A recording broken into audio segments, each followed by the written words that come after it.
Hey, Scott here from Cowboy Thunder Woodworking. I just got the Shark HD644 out of the box.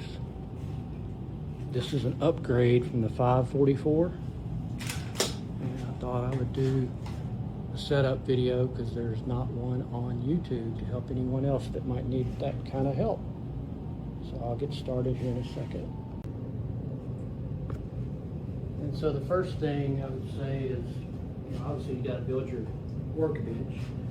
And so what I ended up doing was I built this 70-inch by 70-inch tank where I have two shelves underneath. I used 4x4s and then these metal brackets and like 6-inch screws. And then I also put these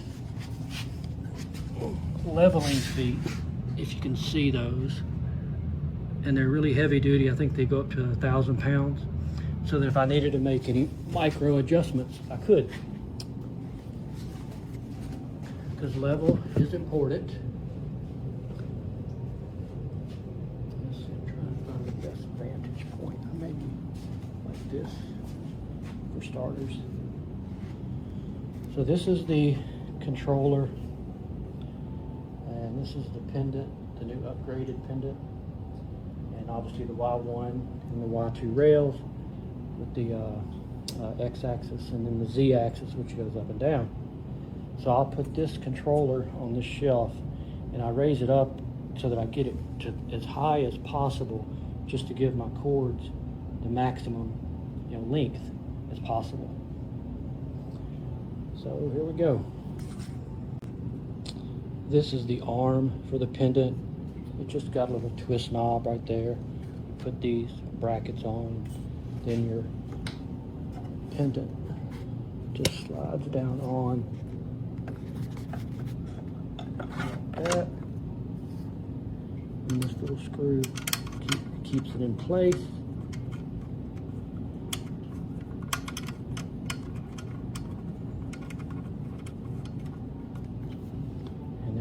There you go. And you can adjust it however you want, up, down, and whatnot.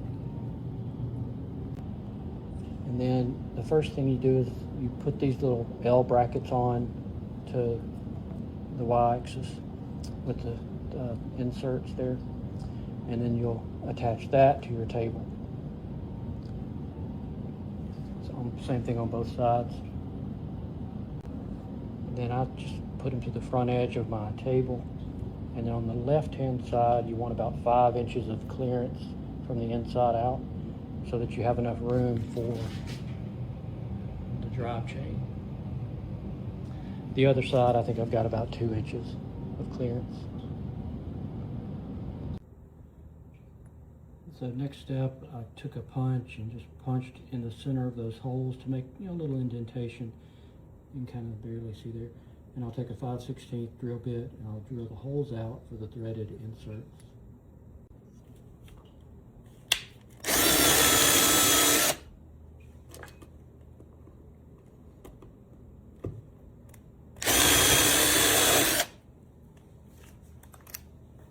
I like to work my way up in the drill bit size just to hopefully avoid any mistakes.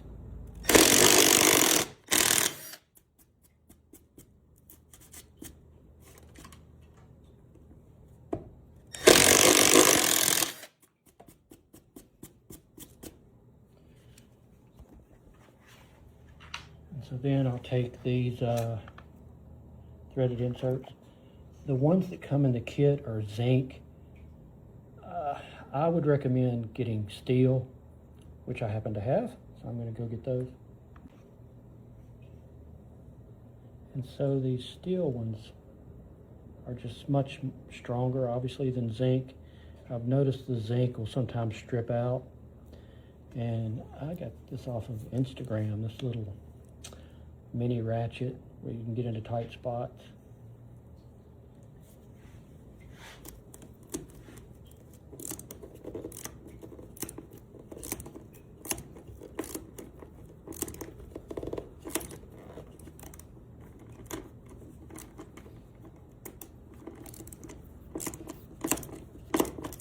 Like, I would not use a impact or drill.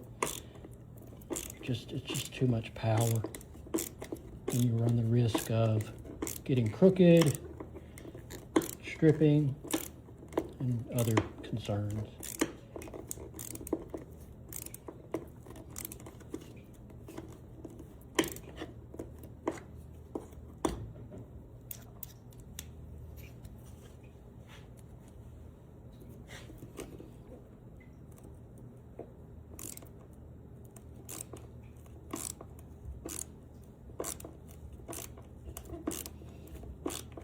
I won't show you all 8 of these because that would be boring, I think.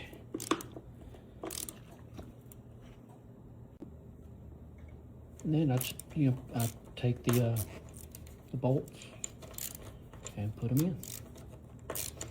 And the instructions say do the left-hand side, your Y1 first.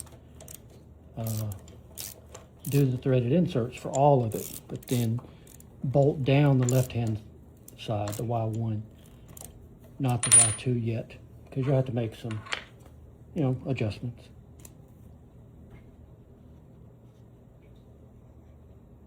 And for something else I want to mention, it's probably a good idea to test your insert before you insert it, because sometimes you'll just get a bad insert and then the screw won't go all the way in. These are called Rampa, R-A-M-P-A. They're from Germany. You can get them off Amazon, and like I said, they're solid steel, which is really nice.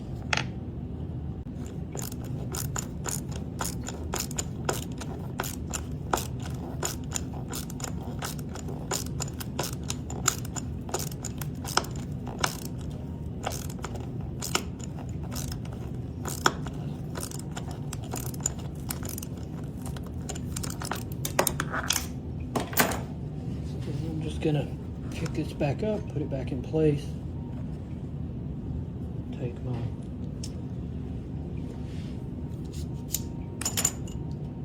nifty little ratchet here, and I'm not gonna tighten anything down all the way, just because you're almost always gonna have to make some kind of, adjustment.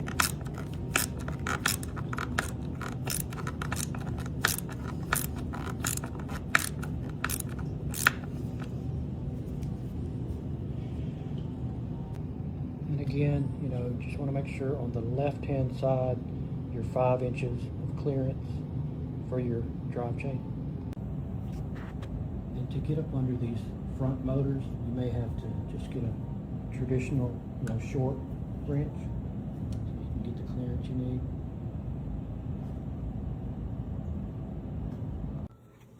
So now I've got the left-hand side Y1 secured on the front and on the back. Then on the right-hand side, I've got the front loosely secured with the back right not secured. I've already put the threaded inserts in, but I'm going to wait to bolt it down until I know I'm fully aligned.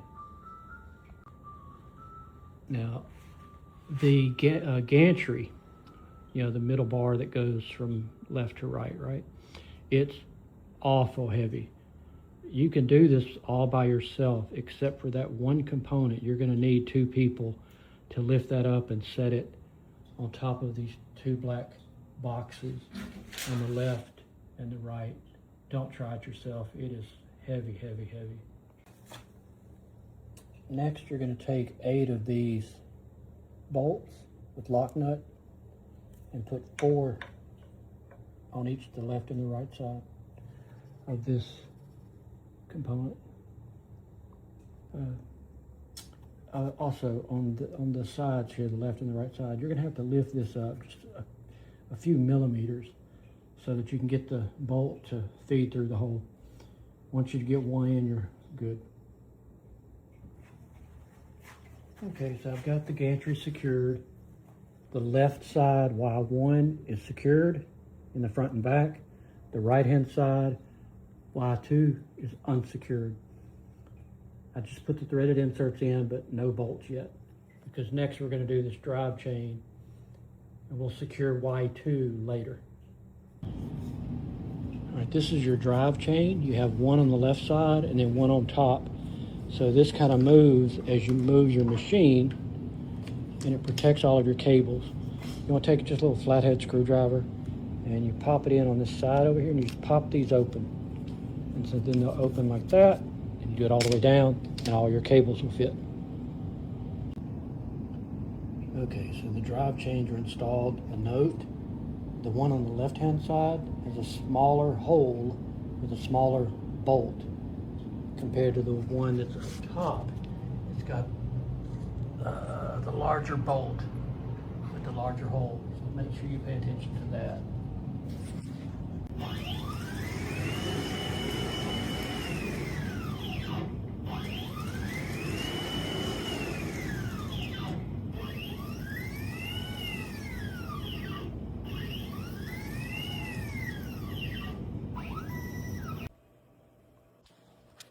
Okay, so now that I've got the drive chains installed on both sides, and I popped open all those little clips, next I'm going to do the cabling and the controller.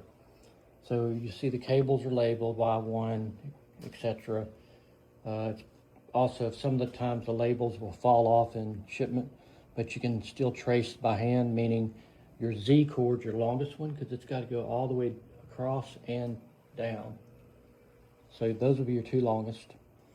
And then of course Y1 would be the left hand, Y2 would be the right hand. And then on the back of the controller box, they've cut out the labels so that you can see those in Z, so forth. So pretty straightforward. You have two choices to make.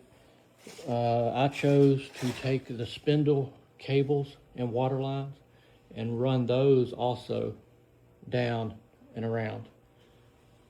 On my first CNC, I had them just kind of hanging up here, but it just got a lot of clutter. This is a lot cleaner. And then on the front of the controller, you'll have those three cables that run in up to your pendant and plug in on the side over here.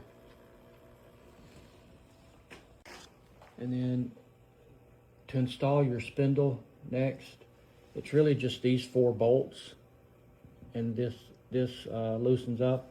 You slide it down.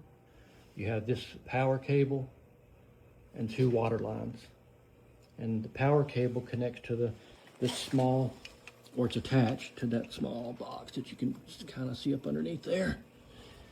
Then those 2 water lines that you have coming from your spindle go down to this red bucket.